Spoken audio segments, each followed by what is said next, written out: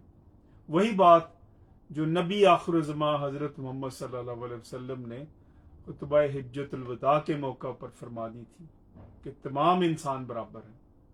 اسی طرح دیکھیں روس کے ڈیکلریشن میں بھی انہوں نے کہا کہ تمام انسان برابر ہیں، and sovereignty of the people of Russia, اور اقتدار اعلیٰ جو ہے وہ لوگوں کا ہے۔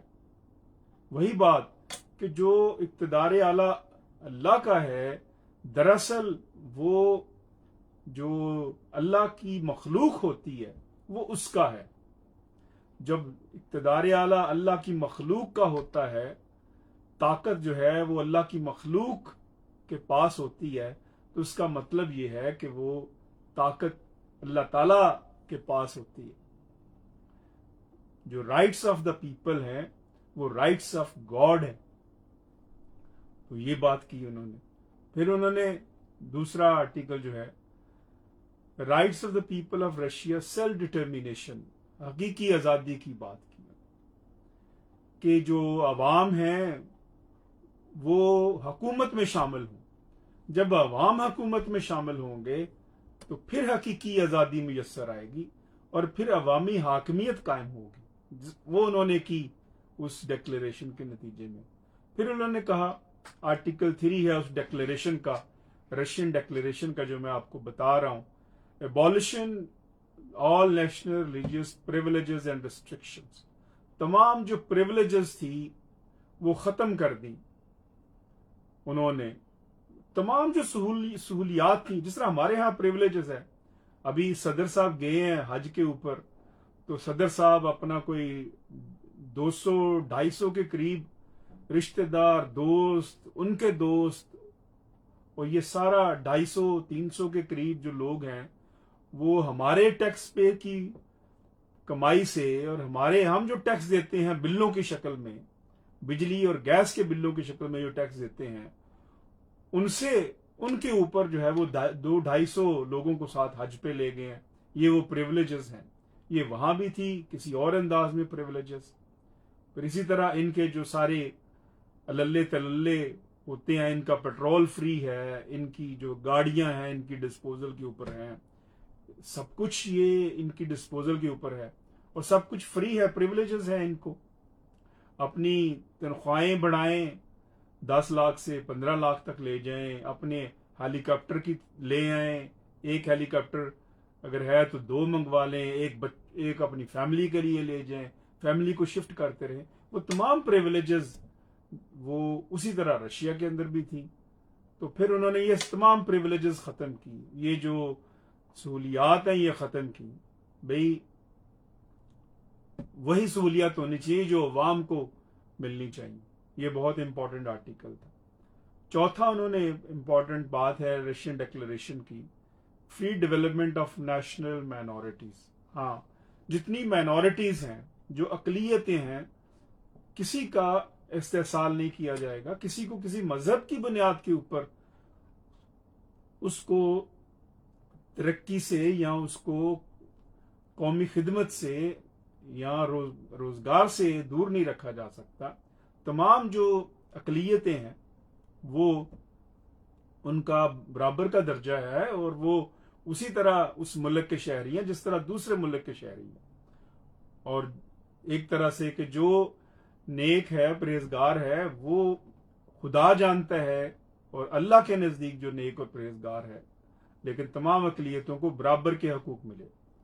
تو یہ وہ جد و جہد تھی عوام کی، جس کے نتیجے میں انسانی حقوق نے ایک قدم اور بڑھایا، اور پھر ہمیں انسانی حقوق کے سلسلے میں Russian declaration of the rights of the people of Russia سامنے آتا ہے۔ اس سے ہمیں کیا سبق ملتا ہے؟ اس سے ہمیں یہ سبق ملتا ہے کہ جب تک ہم بھی اگر پاکستان کے عوام اپنے لیے حقوق چاہتے ہیں کہ استحصال کا خاتمہ ہو، استحصال کی تمام شکلوں کا خاتمہ ہو، اساتذہ کو جو تنخواہیں ہیں، ان کی پینشن ہے وہ ملے، اور ان کی امارات میں اضافہ ہو. ہم چاہتے ہیں کہ طلباء جو ہے ان کی فیسیں ختم ہوں, ان کو فری ایجوکیشن ملے جس طرح دنیا کے دوسرے ملکوں میں ملتی ہے. اگر ہم چاہتے ہیں کہ جو بے روزگار ہیں ان کو روزگار ملے, اگر ہم چاہتے ہیں جو خواتین مسائل کا شکار ہیں تو ان خواتین کا استحصال ختم ہو, جو بہنیں بیٹیاں مائیں استحصال کا شکار ہیں ان ماؤں بہنوں بیٹیوں کا استحصال ختم ہو. ہم چاہتے ہیں کہ جو مزدور استحصال کا شکار ہیں وہ مزدوروں کو وہ حقوق ملیں جو وہاں کے مزدوروں کو نہیں مل رہے تھے روس کے اندر. ہم چاہتے ہیں کہ وہ کسانوں کو وہ حقوق ملے سارے کے سارے, جو ان کے بیج ہیں, جو ان کو سہولیات ہیں جو ان کو ملنی چاہیے کسانوں کو, تاکہ وہ اپنی پیداوار بڑھائیں جو وہاں نہیں ملتی تھی روس کے اندر.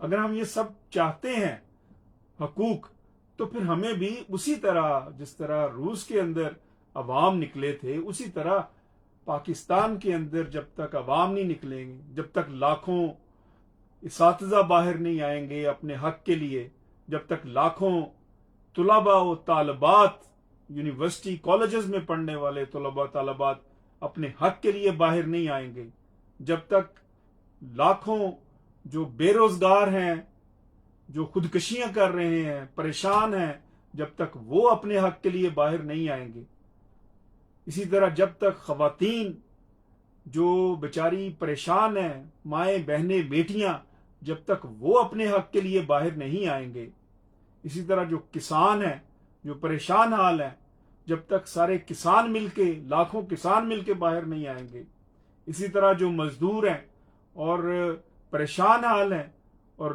جو بے روزگار ہیں جو ان کو مزدوری نہیں ملتی, وہ جب تک لاکھوں کی شکل میں باہر نہیں آئیں گے تو تب تک پھر حقوق نہیں ملیں گے.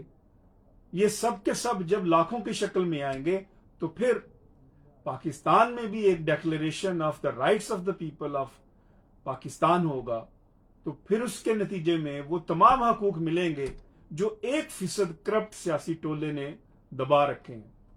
جب تک 99% عوام, کروڑوں عوام اس 1% کرپٹ ٹولے کے خلاف باہر نہیں نکلتی اور احتجاج نہیں کرتی, تو یہ 1% کرپٹ ٹولہ اسی طرح عوام کا خون چوستا رہے گا, عوام کو ذبح کرتا رہے گا, عوام کے حقوق پر ڈاکہ ڈالتا رہے گا, عوام کے سے بجلی گیس کے بلوں کی میں سے ٹیکس لگا کر اپنی عیاشی کرتا رہے گا.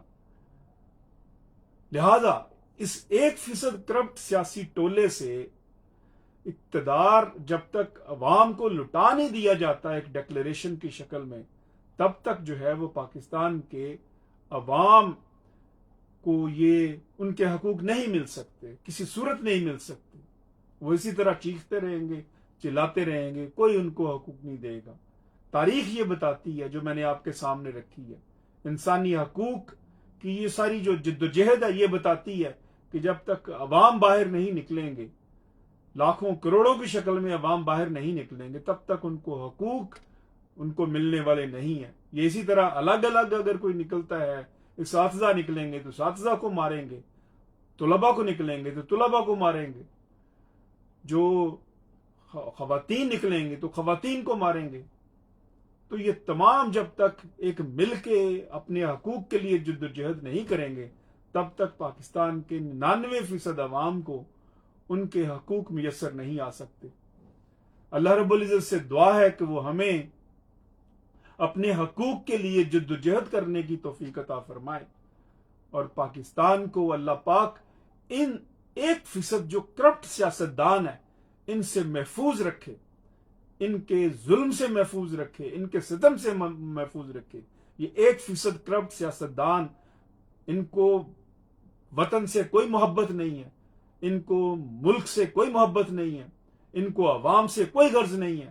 اس 1% کرپٹ سیاسی ٹولے کو صرف غرض ہے تو صرف اپنی عیاشی سے غرض ہے کہ یہ لوٹے مال, یہ IMF کا بھی پیسہ لوٹیں, یہ عوام کا پیسہ بھی لوٹے, اور باہر جا کے جو ہے وہ محلات بنائیں, اور پاکستان کے جو عوام ہیں, کروڑوں عوام, وہ ذلیل و رسوا ہوتے رہے اور ان کا کوئی پرسال نحال نہ رہے۔